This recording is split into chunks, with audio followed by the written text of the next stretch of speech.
Nuestro invitado de este sábado es un economista con maestría en estrategia política y estudios en la Escuela de Economía de Londres y la Universidad de Harvard. En los últimos años se ha destacado como analista político en los principales medios de comunicación locales e internacionales. Para analizar el momento político que vive la República Dominicana en medio de la pandemia del coronavirus, nos visita Ricardo Pérez Fernández.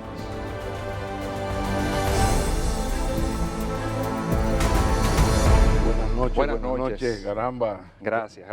¿Cuánto tiempo? No está bien que usted se aleje tanto de, Yo estoy de acuerdo. Este programa. Además, lo mucho que me gusta a mí, los temas nuestros. Sí, no debe ser así. Ricardo Pérez Fernández, nuevo ciclo, cambió el gobierno, el PLD ya no está en el poder, el PRM asume, el PLD se divide, hay una fuerza del pueblo que viene avanzando, todo un nuevo ciclo. Podemos comenzar analizando qué te parece a ti este nuevo escenario. Claro, de múltiples factores además, ¿verdad? Sí, señor. Te diría que primero, yo todavía no lo tildaría como un nuevo ciclo. Yo esperaría un tiempo más para ver cómo termina por darse la reconfiguración política y electoral de la República Dominicana. Es decir, ha habido un cambio de gobierno y ese cambio de gobierno ha representado la asunción de un nuevo partido que nunca había gobernado. Ese nuevo partido, con su presidente Luis Abinader, llega montado sobre una ola de cambio. Una ola de cambio que a su vez está estructurada sobre los pilares de lo que yo les digo, sobre los pilares de los vicios del PLD. Unos vicios que se consolidaron y se convirtieron en práctica institucional en los últimos gobiernos, ¿verdad? Y esa es la realidad que tenemos hoy en día. Ahora bien, yo tengo que esperar y ver cómo se va dando la consolidación de esa base de apoyo que llevó a Luis Abinader al poder ahora, para poder entonces llegar a la conclusión de si estamos ante simplemente un cambio de partido que asume el gobierno, o si estamos ante un cambio de ciclo político que tiene otras implicaciones. O sea que tú dejas abierta la posibilidad de que de alguna manera, con matices, sea más de lo mismo, el juego de la partidocracia, ahí con algún maquillaje, un poco mayor disimulo en tales o cuales prácticas, pero, y no lo que se ha prometido desde el PRM. No, fíjate, yo eso lo plantearía desde la perspectiva del elector, no desde la perspectiva de quien ahora le toca construir y ejercer políticas públicas. O sea, no digo que sería más de lo mismo porque el PRM será más de lo mismo en el gobierno, no. De hecho, todo el análisis se construye sobre lo que son las perspectivas de la sociedad dominicana, del electorado. Vamos a ver, transcurrido el tiempo, ¿qué va a decir la sociedad dominicana? ¿O dónde van a caer las preferencias electorales de la sociedad dominicana? Si, por ejemplo, de repente nos encontramos que el Partido de la Fuerza del Pueblo, encabezado por Leonel Fernández, se convierte en la segunda fuerza política del país, tal vez no estemos ante un cambio de ciclo, porque la sociedad continúa distribuyendo sus simpatías entre actores tradicionales. Por ejemplo, si el PLD se llegara a recomponer y Fuerza del Pueblo y PLD compitieran por ese espacio en la sociedad, pero entre ambos representarían o llegasen a representar cerca de un 50%, por ejemplo, de las preferencias electorales de la sociedad, tal vez no estamos frente a un cambio de ciclo. Pero se supone que Danilo Medina ya no puede ser candidato y que Leonel Fernández habría que ver si ya también en un 2024, claro, donde ya sería el presidente de los 12 años de gobierno, 71 años de edad, también insistiría en volver a ser candidato. Esa es otra, y ahí, está por verse. Y esa, por ejemplo, sería otra oportunidad donde podríamos identificar el sentimiento colectivo de la sociedad. Si a la sociedad le pareciera aquello como una posibilidad, ¿verdad? Entonces tal vez otro factor más para pensar que no estamos ante un cambio de ciclo. Si, sin embargo, fuese la opinión mayoritaria de que tal vez una persona o un 3 veces presidente de la República, como el caso de Leonel Fernández, ya la gente no lo visualiza como un candidato a la presidencia con posibilidades, ahí hay una señal también. porque ahí entonces la sociedad te estaría diciendo que tal vez es momento de nuevos actores. Por eso te digo, yo no me aventuraría en este momento a decir, a sentenciar, que el ascenso de Luis Abinader al poder constituye en sí mismo un cambio de ciclo. Ha habido un cambio de gobierno, veremos más adelante si esto es efectivamente un cambio de ciclo. Si no es un cambio de ciclo, entonces se queda ahí la posibilidad de volver al 1986, claro, a partir de cómo le vaya a este gobierno, que hay que decir que ha iniciado en el peor momento político, sobre todo económico, que puede encontrar un gobierno en la historia democrática. Claro que sí. Entonces, existe la posibilidad de que si las cosas no marchan, sobre todo las grandes expectativas que ha creado, un regreso de un Leonel Fernández cual Joaquín Balaguer en el 86, ¿tú lo ves, es descartable? No, no es descartable. De hecho, en sociedades que tienen preferencias político-electorales tan estables, como es el caso de la República Dominicana. Y de vocación caudillesca, súmale ahí, vocación caudillesca terrible. Y fíjate una cosa, ha sido así, es verdad. Pero si, por ejemplo, en efecto hubiese un cambio de ciclo, esa sería una característica del electorado dominicano que se iría perdiendo. Porque el tema del caudillismo no es compatible con la visión de la democracia, el gobierno y la gobernanza que tienen las nuevas generaciones. Entonces sería interesante observar ese proceso. Pero fíjate algo, yo no lo descartaría. ¿Por qué? ¿Qué hacen las sociedades de preferencias políticas estables y conservadoras en el tiempo? Ante un fracaso en la gestión del gobierno, retornan a, digamos, patrones de poder probados y referencias de éxito. Es decir, fracasamos en este proceso. ¿A dónde vamos? ¿Vamos a darle la oportunidad a otro nuevo? O mejor, buscamos a uno que ya está probado y le damos y lo volvemos a traer para que tome las riendas. Pero está dejando fuera ahí la posibilidad de que el propio Fernández haga en el 2024 lo que no hizo en el 20. El argumento central era que era un partido nuevo, que él tenía que crearlo, pero ya en el 24 tendría el partido 4 años y tanto, quizás es el momento para un enfrentamiento con un David Collado, un Milton Morrison, los muchachos, entre comillas, los muchachos de la política. Podría ser. Ahora, esa no será una decisión ni de esos actores que acabas de mencionar y tal vez ni del propio expresidente Fernández, será de la sociedad dominicana. Ya veremos a través de los distintos instrumentos de opinión pública a los que tenemos acceso, dónde está la sociedad dominicana con relación a eso. Pero para cerrarte el punto anterior, revisamos la historia contemporánea de la República Dominicana y eso de, en momentos de crisis, volver a referencias exitosas del ejercicio del poder, lo confirmamos en todas partes. El retorno de Joaquín Balaguer en el 86, definitivamente. El retorno de Leonel Fernández en el año 2004. Recuerda cómo salió el PLD en el año 2000. De hecho, en los primeros 2 años de Hipólito Mejía, se vio el tamaño real que tenía ese PLD que acababa de salir del poder.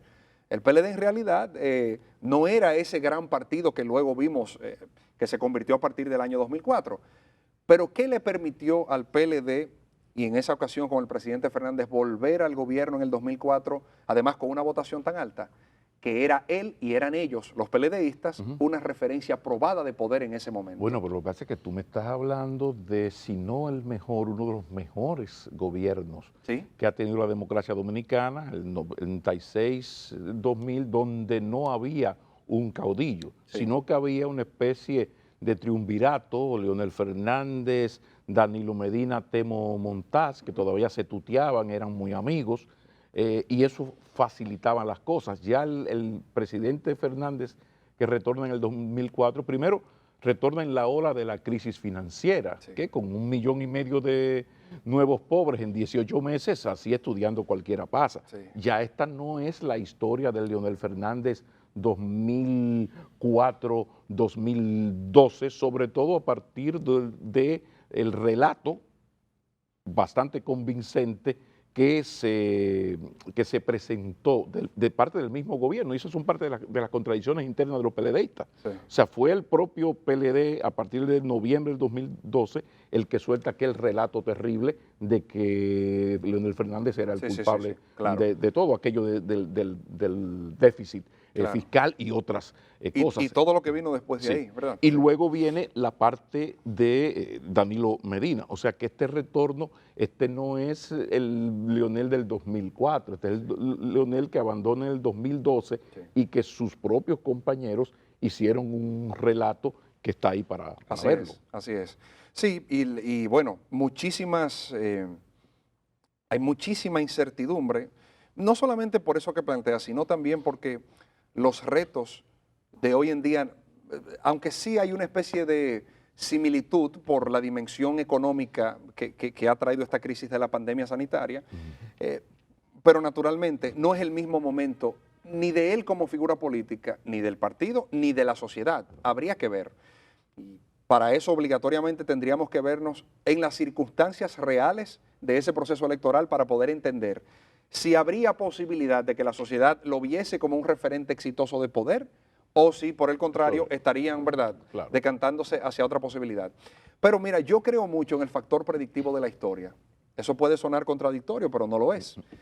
Yo pienso que cuando uno revisa en la historia las cosas que se dan y por qué se dan sobre todo, ahí se tiene la mejor fuente para hacer pronósticos que tengan amplias posibilidades de cumplirse. Y esta sociedad, como tú bien dices, con un componente altísimo del caudillismo, ¿verdad? Ya veremos qué pasa con estas nuevas generaciones, pero definitivamente los dominicanos parece que tienen como credo al momento de elegir nuevas autoridades, claro, con las excepciones de cuando se dan olas de cambio, que es mejor un malo conocido que un bueno por conocer.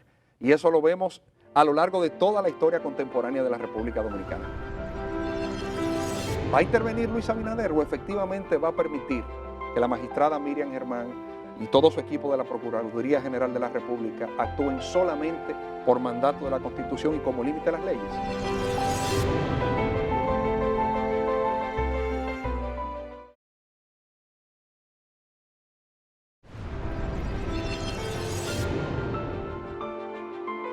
Serán momentos interesantísimos porque habría que ver qué pasa con el PRM en este momento que le ha tocado gobernar, si su gestión al frente del gobierno les va a permitir consolidar ese voto prestado que los llevó al poder, o si por el contrario le pasará lo mismo que al PLD en el año 2000.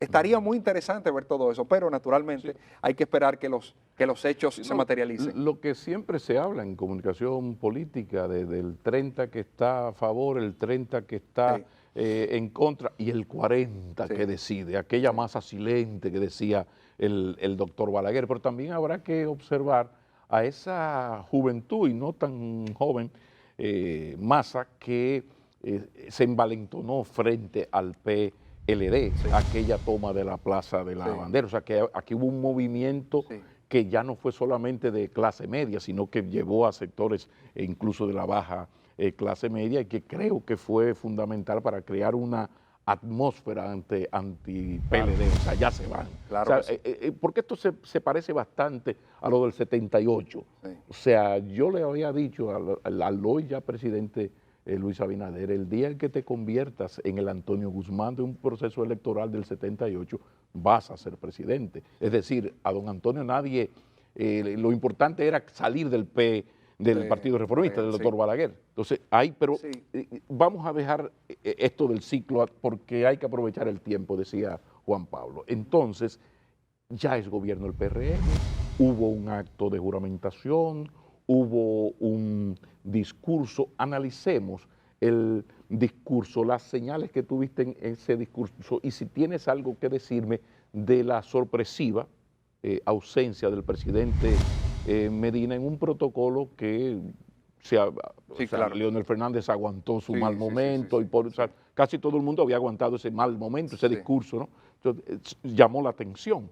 Por favor, hablemos ahora del PRM y del discurso y de la ausencia, por favor. Bien, bien. Bueno, empezamos por la forma o por el fondo en cuanto Como al discurso usted quiera, de Abinader. profesor, como usted quiera. Empecemos por lo menos importante para que salgamos de eso. Exacto. Hablemos de la forma. Ahí sí yo tengo algunas críticas de la forma en la que Luis Abinader ejecutó y presentó su discurso de toma de posesión. Me pareció que a lo largo de todo el discurso leía muy rápido y por momentos no permitía que las pausas naturales crearan un ritmo que a la vez permitiera que uno asimilara mejor a cada momento las cosas que se iban planteando y diciéndose y tratar de entender el contexto de las cosas que decía y cuando las decía. Entonces, esa fue una primera crítica. Otra crítica que también le hice fue el hecho de que a veces se querían crear digamos, puntos de inflexión y momentos donde se quería hacer hincapié sobre determinados momentos. Lo que se ponen en negrita en exactamente, el texto. Perfecto. Y a veces se notaba como un poco sobreactuado. Claro, yo pienso que es un tema de práctica. Probablemente más adelante sabrá cómo hacerlo. Odio hacer este tipo de crítica porque no la considero importante, pero esa es la parte de la forma. Ahora hablemos del fondo. Además hay que recordar que el profesor Fernández parecía que estaba en la UAS, en la academia, cuando comenzó. Ajá. Y el presidente Medina dejaba mucho que desear con su teleprompter en las primeras exactamente, ocasiones. O sea, cada cual, ¿verdad? Sí, arrastra, digamos, las virtudes y los vicios de las ocupaciones del pasado. Bueno, exacto. El tema entonces, ya hablando del fondo, mira, me pareció buen discurso. Me pareció buen discurso primero porque inteligentemente se tomó aquella licencia que se le da a todo presidente que toma juramento.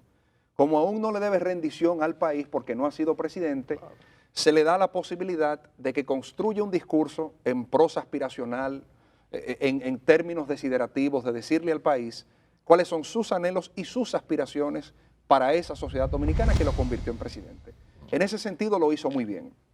También creo que contextualizó de manera muy apropiada el momento en que le toca asumir como presidente de la República. Fíjate que en ese primer bloque de 10 minutos en el discurso, lo que intentó hacer fue desmontar un poco las expectativas que hay. O sea, es decir, estoy asumiendo en la peor crisis de la historia republicana del país. Aquí no hay varitas mágicas, no hay referentes de éxito ni prácticas a emular de ningún otro país, porque todos estamos en esto al mismo tiempo y simplemente no existe eso. O sea, esto va a ser un asunto muy difícil que tomará tiempo y no se van a resolver las cosas de la noche a la mañana. Me pareció muy inteligente el haber contextualizado en ese sentido el discurso, para que la gente vaya entendiendo que del día a la mañana no se van a solucionar problemas que forman parte de la cultura política dominicana. Y no me dejes la parte emotiva de iniciar un discurso con un minuto de silencio. Muy bien. La parte emotiva debe estar presente en todo el discurso. Que de hecho, ahí iba. Entonces, él desarrolló el discurso y creo que tocó de manera muy clara con lo que él quería decir sobre las 4 crisis distintas que se están dando en la República Dominicana y son las que él asume. Está la crisis sanitaria provocada por la pandemia y ahí entonces vino ese tributo, un minuto de silencio para las víctimas y luego también un aplauso que resonó por todo el Congreso Nacional, la Asamblea Nacional, para los profesionales de la salud que vienen entregándolo todo en atención de los que continúan batallando con la infección. Entonces, crisis sanitaria, tocó algunos puntos sobre eso. Crisis económica, que es una derivación directa de la crisis sanitaria, también habló sobre ese tema. Crisis social, que es una derivación de las dos anteriores y que fundamentalmente toca los temas de seguridad ciudadana, educación y salud, ¿verdad? Y luego la crisis moral. Esa crisis moral que explicó mucho el cómo y el por qué Luis Abinader se convirtió en presidente. Y sobre esa crisis moral es que se fundamenta primero el nombramiento de la magistrada Miriam Germán y él haber dicho en términos inequívocos sobre que no habrá borrón y cuenta nueva. Claro, eso lo hemos escuchado de todos los presidentes y que en efecto el que tenga cuentas pendientes con la justicia tendrá que rendirlas. Yo le doy el beneficio de la duda. Claro. Vamos a ver qué pasa con relación a eso. También me pareció, ya no tanto el discurso, sino en el acto de juramentación, un acto de inmenso valor simbólico. El hecho de que él haya juramentado de manera colectiva a los ministros de su gobierno, pero en el caso de la procuradora, que se hizo acompañar de una de las procuradoras adjuntas, tomarle ese juramento de manera directa y decirle lo que les dijo frente a todo el país, de que su compromiso era únicamente con la Constitución y las leyes, compromete inmensamente al presidente Abinader de que cuando se empiecen a investigar, sobre todo algunos de los casos que todos conocemos, y de repente no solamente veamos aquí a PLDistas, sino que también haya PRMistas y gente de la Fuerza del Pueblo y empresarios. Y bueno, ¿qué va a pasar en ese momento? ¿Va a intervenir Luis Abinader o efectivamente va a permitir que la magistrada Miriam Germán y todo su equipo de la Procuraduría General de la República actúen solamente por mandato de la Constitución y como límite de las leyes? Por primera vez. Será interesantísimo verlo. En 60 años de lucha democrática. Será interesantísimo verlo porque precisamente sobre eso es que se fundamenta esa inmensa edificación de expectativas que se construyó la sociedad dominicana a lo largo de la campaña electoral, esperando que una vez el nuevo gobierno se juramentara, se empezara entonces a esclarecer algunos puntos que no están muy claros y que la gente entiende que podrían merecer algún tipo de sanción. Podríamos decir entonces, ya tú señalaste y estamos de acuerdo, que el elemento ético, moral, el tema de la corrupción, la bendita impunidad, pues fue un eje determinante para la victoria. Sí, claro, hay un hartazgo, un ya no más del electorado. Ahora, también hasta qué punto es bastante arriesgado la designación de esa procuradora que por lo que ha sido su vida ha ejercido de verdad que con absoluta independencia. ¿Hasta qué punto esto, cuando se vaya a la realpolitik, podría traer grandísimos problemas con su base social y política al presidente? Bueno, entrando a la realpolitik. ¿Qué pienso yo al respecto? Sí. Yo no conozco al presidente Luis Abinader, no sé cómo piensa, pero lo que yo asumo es lo siguiente. Si él se tomó el tiempo de analizar cómo y por qué ganó, se dio cuenta que él no ganó las elecciones por el PRM únicamente. Ganó las elecciones porque una parte de la sociedad que tiende a ser apartidista, que no se identifica de manera consolidada con ningún partido político, decidió confiar en él y darle ese voto para sacar al PLD. Perfecto. Nombras una procuradora con una hoja de vida intachable, absolutamente independiente y frontal, y además tú haces hincapié en esa independencia que le quieres extender. Y le pones a Jenny Berenice de adjunta y la llevas. Correcto. Y la juramentas de manera especial, ¿verdad? Sí, al acto, porque subraya a Jenny Berenice. Sí, claro, claro. Bueno, bien.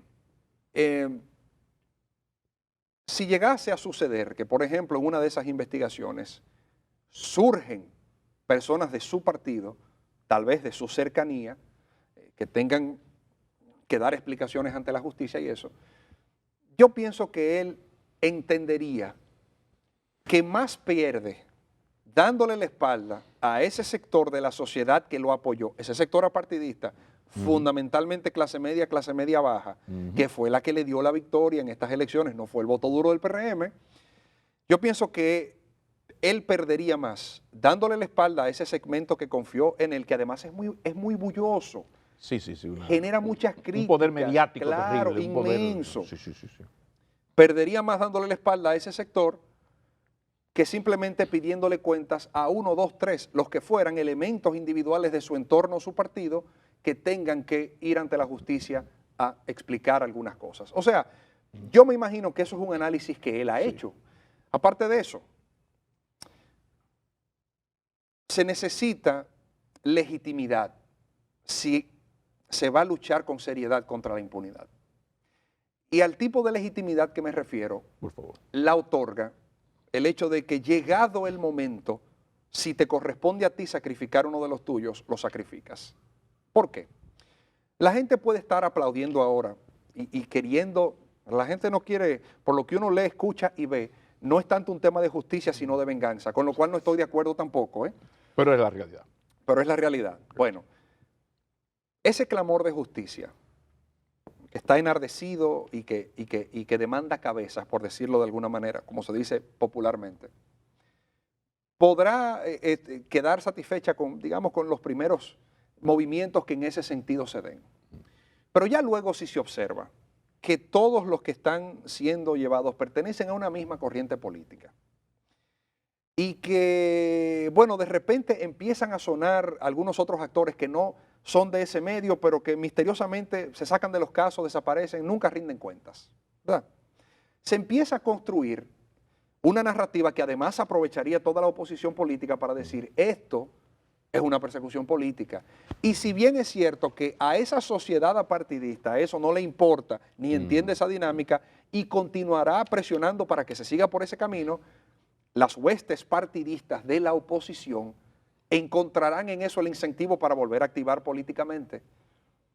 Y si esas huestes partidarias encuentran ese incentivo para volver a activar políticamente, ahí tendrá el PRM una oposición política constituida, que, óyeme, en el peor de los casos o en el, digamos, en el más inofensivo de los casos, te generan ruido y te pueden generar tranques en el ámbito legislativo. O sea, te digo todo esto porque de la única manera que la sociedad y esos propios actores políticos, aunque públicamente digan que se trata de una persecución política, pero de la única manera que esa acción queda legitimada y los otros entienden que es una acción que se está haciendo desde la sinceridad y la objetividad, es que cuando le toque a él sacrificar a alguno de él, lo haga. Ahí cobrará legitimidad la lucha contra la impunidad. La fuerza del pueblo tiene que consolidarse, tiene que hacer su congreso partidario, tiene que demostrarle a esta sociedad que ese partido va a ser el reflejo de lo que es la sociedad dominicana de hoy en día.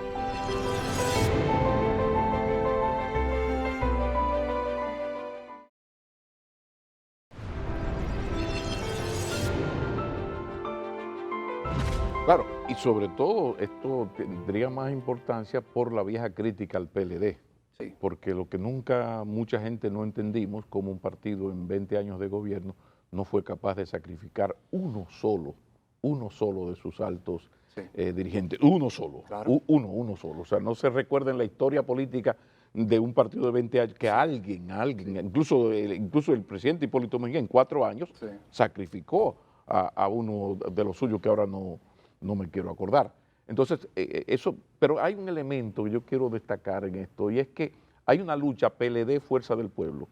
La Fuerza del Pueblo está más concentrada, creo yo, en lograr rescatar a la militancia PLDista que en hacerle oposición al PRM, y eso puede ser decisivo. ¿Hasta dónde tú crees que podría llegar la Fuerza del Pueblo en lograr atraer a PLDistas, y hasta dónde su descuido, entre comillas, de no hacer oposición, sino una oposición light, ¿no? Sí. Sobre todo que es un partido que hasta algún tipo de acuerdo se hizo a nivel municipal. Sí. El escenario de la Fuerza del Pueblo, por favor. Yo pienso que todo dependerá de cuán rápido se dé ese proceso de desarticulación que se va a dar en el PLD. Se está dando, de hecho, pero cuánto más se verá acelerado por los acontecimientos. Naturalmente, la primera fuente de crecimiento de la Fuerza del Pueblo es el PLD. O sea, es un desprendimiento del PLD.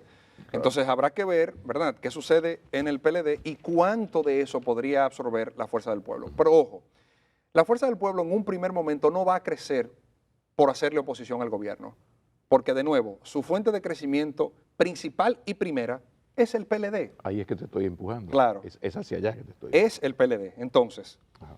el momento de la oposición al PRM llegará, y llegará solo, estoy convencido. Claro, aparte de los tradicionales 100 días que se le dan a un presidente y a un gobierno nuevo que llegan para darles tiempo, ¿verdad?, a poner en marcha sus principales o sus primeras decisiones, que creo por la situación en la que hereda Luis Abinader, tal vez esos 100 días resulten pocos, ¿verdad?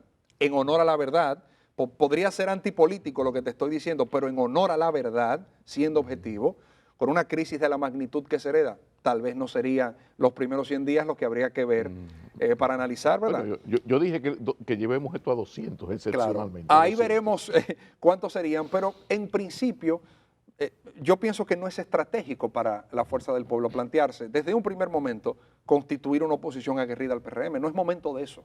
La Fuerza del Pueblo tiene que consolidarse, tiene que hacer su congreso partidario, tiene que demostrarle a esta sociedad que ese partido va a ser el reflejo de lo que es la sociedad dominicana de hoy en día, que en promedio tiene 28 años de edad y que tiende hacia el liberalismo, no hacia el conservadurismo.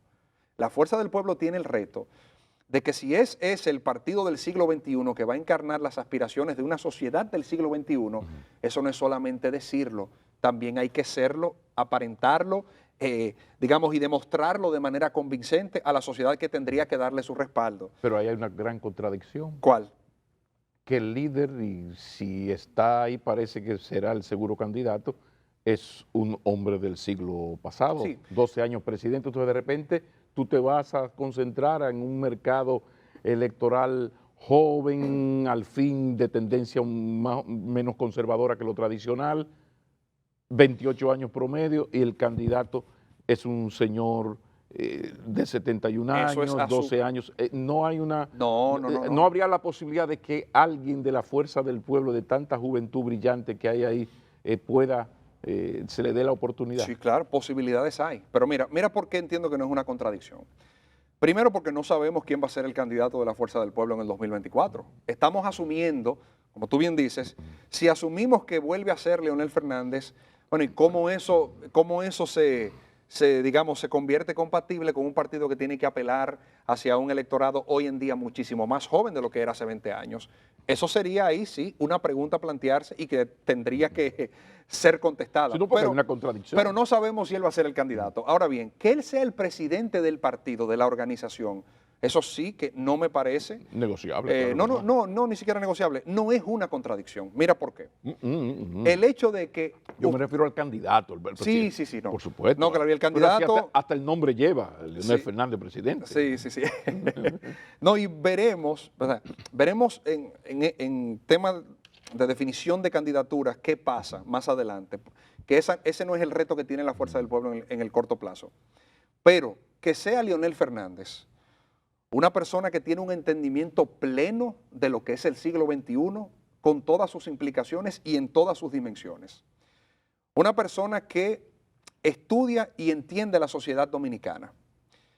Yo pienso que contar con las orientaciones de un Leonel Fernández para construir un partido político que pueda ser el portaestandarte de las principales causas de una sociedad del siglo XXI es una enorme ventaja. Es una enorme ventaja. Ya se verá en materia electoral, naturalmente, cuando llegue el momento de definir candidaturas, ¿qué pasa?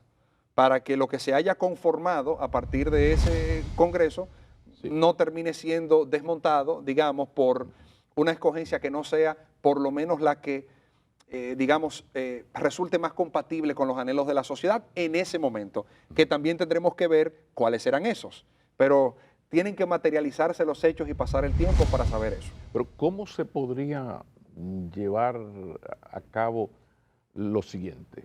Hay una lucha, la Fuerza del Pueblo debe concentrarse en convertirse en un partido de verdad, institucionalizarse, rescatar a PLDistas, atraer a PLDistas a su seno. Tuvo un acuerdo con el partido gobernante a nivel municipal, por consiguiente sus fuerzas en el primer año, año y medio, qué sé yo, y sus esfuerzos deben ir por ahí. Mientras tanto, el partido que se ve líder de la oposición, que va a ser víctima, póngale comillas a lo de la víctima de la persecución, porque eso se da como un hecho, o sea, el pleito político casado es PLD, partido gobernante, y un Fuerza del Pueblo que va a estar ocupado en lo que acabo de decir. Esto no puede afectar a esa Fuerza del Pueblo porque llegado la hora de los hornos, pues el partido de la oposición, víctima de la, pónganle comillas si quieren, persecución política, la referencia, porque los gobiernos del PLD tienen luces y sombras. Claro. La referencia de gobierno pasado no es Fernández 2012, sino Medina 2020. Eso no puede afectar mucho a la Fuerza del Pueblo porque para convertirse en partido tiene que dejar, no puede enfrentar al PRM en este momento. No, ¿Cómo salvar eso? No, yo creo que la Fuerza del Pueblo se beneficia de esa dinámica si sabe hacer el trabajo de manera inteligente. A ver.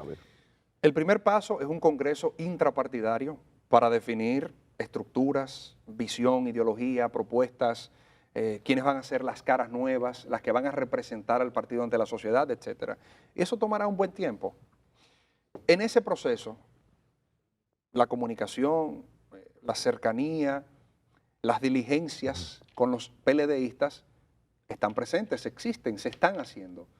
Hay muchos PLDistas que no abandonaron el partido simplemente porque en medio de una campaña electoral donde se entendía que ese candidato oficialista, digo yo, entendían los PLDistas, era posible hacerlo presidente porque el presidente Medina juró y perjuró que él ganaba esas elecciones. No había mucho incentivo natural del PLD o del PLDista irse a una organización nueva que en honor a la verdad no tenía posibilidades de ganar la presidencia en estas elecciones. No había incentivo.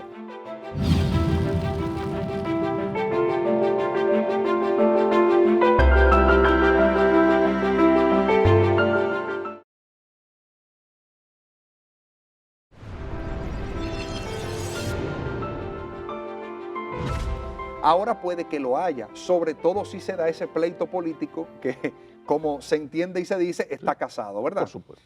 Entonces yo creo que esas dos acciones se pueden ir ejecutando de manera simultánea en el caso de la Fuerza del Pueblo. La construcción de un partido nuevo con todo lo que aquello implica, más las gestiones y la recepción continua de PLDistas que quieren formar parte de esto que es lo nuevo. Habrá que ver al final de esa gestión y cuando termine el pleito que está casado, ¿qué termina siendo el PLD? Yo lo que sospecho es que si este tema de la lucha contra la impunidad se lleva de manera institucional, de manera respetuosa, preservando los derechos de todo el mundo, no apelando a la venganza ni convirtiendo en política de Estado el revanchismo, sino simplemente actuar con una justicia justa, que a mí me gusta decir que no es una redundancia en este país, una justicia justa, no es una redundancia, aquí no. Yo pienso que si eso cala con credibilidad en la sociedad dominicana, el PLD, lo que quede de ese PLD, va a tener poca legitimidad para conversar con la sociedad dominicana. Y en ese momento de poca legitimidad, entonces será el escenario ideal para que esa fuerza del pueblo ya creada, constituida como partido y en funciones ante la sociedad, pueda absorber la mayor parte de ese partido que fuera posible. Ya luego, la conquista de la fuerza del pueblo, de esa clase media baja, que fue la que le dio el triunfo a Luis Abinader, ya esa sí se logra haciendo oposición al gobierno. Porque una cosa es la dinámica PLD Fuerza del Pueblo, que es la que te he tratado hasta ahora. Y otra cosa es el posicionamiento de ese nuevo partido ante la sociedad dominicana. ¿Puede la Fuerza del Pueblo con credibilidad hablarle a ese segmento de la sociedad y decirle qué está haciendo mal el gobierno y qué haría mejor un gobierno de la Fuerza del Pueblo? Porque también aquí te cierro con esto. Eso lo determinará, en mi opinión, oye bien, quiénes sean las caras de ese nuevo partido que hablarán ante la sociedad representando esa organización. Ahí estamos de acuerdo. Creo que el PLD se la va a jugar con el próximo Congreso y la elección de nuevas autoridades, por lo que acabas de decir. ¿Quiénes son los nuevos PLDistas que van a dar la cara, las credenciales éticas? Sobre todo porque la parte ética es la parte débil del PLD y de la Fuerza del Pueblo, hay que decirlo, porque la Fuerza del Pueblo es el PLD que salió, es un partido que nace del PLD, que a veces es injusto. O sea, cuando se habla de Danilo Medina y Leonel Fernández, estamos hablando de los responsables de todo lo bueno y lo malo que ha pasado en los gobiernos del PLD. Sí. A veces se presenta como dos cosas diferentes. Si bien tienen matices, hay que recordar que fueron 12 años del presidente Fernández y 8 de Danilo Medina. Entonces a veces no se es justo. Va a ser fundamental a quiénes va a presentar este nuevo PLD y a quién va a presentar un Leonel Fernández, porque el asunto en esto también lo remito al electorado. Bueno, cuando yo hablo del descrédito del PLD en términos éticos, ese PLD que estoy mencionando incluye al PLD Fuerza del Pueblo, porque las mismas críticas hacia el PLD 2012-2020 son las del 2008-2012. O sea, el PLD viene, salvo esos 3 primeros años del primer gobierno, viene cojeando en cuanto, bueno, ya lo de esto fue el no va más, ¿no? Pero viene cojeando en la parte ética, como hablábamos ahorita. Entonces, ¿hasta qué punto incluso existiría, ya me estoy aventurando mucho, de una tercera, cuarta fuerza que es muy difícil? Pero hablemos de esta coyuntura. Sí. Lo de fuerzas nuevas, claro que podría ser, ¿verdad? Pero yo le veo pocas probabilidades por cómo se distribuye la preferencia electoral de la sociedad dominicana hoy en día. Ahí estamos de acuerdo. Ahora bien, si bien es cierto que los gobiernos del PLD fueron gobiernos de Leonel Fernández en un principio y luego gobiernos de Danilo Medina. Primero, la evaluación, ¿verdad?, que hace la sociedad dominicana sobre la gravedad de aquello que se indica como reprochable de los gobiernos del PLD, definitivamente que el gobierno de Danilo Medina carga desproporcionadamente con muchas de esas cosas que se señalan. A ver, el año, digamos, en los gobiernos de Leonel hubo sus temas y la sociedad dominicana los conoce. También hubo sus actores de primacía en ese sentido, que la sociedad dominicana también conoce. La desventaja que tiene Danilo Medina es que él es el último. Y él es el último y le tocó gobernar en una época donde la hiperconectividad de la sociedad dominicana se materializó y donde de repente algunas cosas que en el pasado podían mantenerse ocultas, podían no saberse, podían manejarse, como decimos, en una época de hiperconectividad y donde todo el mundo tiene acceso a las redes y la información es pública, se quiera o no se quiera, eso naturalmente que les perjudicó en la construcción de ese imaginario, o sea, en la construcción de esa percepción generalizada de que el PLD había tocado fondo en materia ética. Eso le corresponde a Danilo Medina defenderlo y al PLD de hoy en día defenderlo. Con eso no te quiero decir que sea solamente el PLD de Danilo Medina y los gobiernos de Danilo Medina los responsables únicos de la descomposición que se ha dado ahí, porque no es verdad. Ahora bien, la corrupción existe y existirá en todos los gobiernos, hasta en este de hoy en día, que seguramente de hoy en día, Por supuesto, con esas expectativas en el lo que cielo. podemos discutir es la impunidad, la corrupción. Y no solamente eso, yo no solamente hablo de la impunidad, yo hablo también de si la corrupción se trata de actos aislados e individualizados o si se trata de una estructura institucional creada para que funcione por diseño de esa manera. Son cosas muy diferentes. Y a este país lo que se le argumentó, lo argumentó el PRM, no lo argumentó la Fuerza del Pueblo, el PRM, es que la corrupción del PLD fue una corrupción de arquitectura institucional y no de casos aislados. Y eso es lo que tiene que verse. Y como te digo, como el último presidente. Pero la del PLD. Del PLD, de los 20 años de gobierno. Y si se quiere ir más atrás, encontrarán más también. Porque, porque es así. Lo que pasa es que los gobiernos, cuando llegan, los partidos que llegan a ser gobierno, tradicionalmente en la política dominicana, crean su burguesía. Sí. O hacen más ricos a la burguesía que ya estaba a su servicio para que le financien su lucha política. Esa es la historia. Yo no sé qué va a pasar con el PRM, pero esa es la historia. Porque hay un relato 2012-2014 donde Leonel Fernández pues fue el culpable de todo lo que había ocurrido en el país. Claro. Y se convenció y hubo acciones sumamente, yo diría hasta abusivas en algunos casos, ¿no? Sí. Entonces, ¿de qué manera va la gente a ver eso? No lo podemos decir, pero no lo podemos saber. ¿Cómo va a reaccionar la gente cuando haya el desgaste, si se da, de un gobierno del PRM, hacia dónde voy? Fuerza del Pueblo, PLD. Yo creo que ese es el tema para la próxima entrevista, Ricardo. Con muchísimo gusto, pero te afirmo que la gente también se cansará del PRM y también habrá desgaste en el PRM y también habrán escándalos en el PRM, porque al final los gobiernos todos son ejecutados por seres humanos como tú y como yo. De lo que se trata es de que se fortalezca la fuerza del pueblo, se pueda renovar el PLD. Que haya un contrapeso real. Que el partido gobernante sea cada vez más un partido y que haya una lucha política decente, civilizada, porque es un axioma que hay que repetir mucho, que la gente, esto de antipartidos y antipolíticos, no. La democracia se hace a través de partidos. Así es. Entonces vamos a tratar de que cada uno funcione cada vez mejor, aunque todos tengamos nuestras lógicas preferencias. Ricardo Pérez Fernández, muchísimas gracias. Gracias a ti, volveremos a encontrarnos. Cómo no, será todo un placer. Gracias.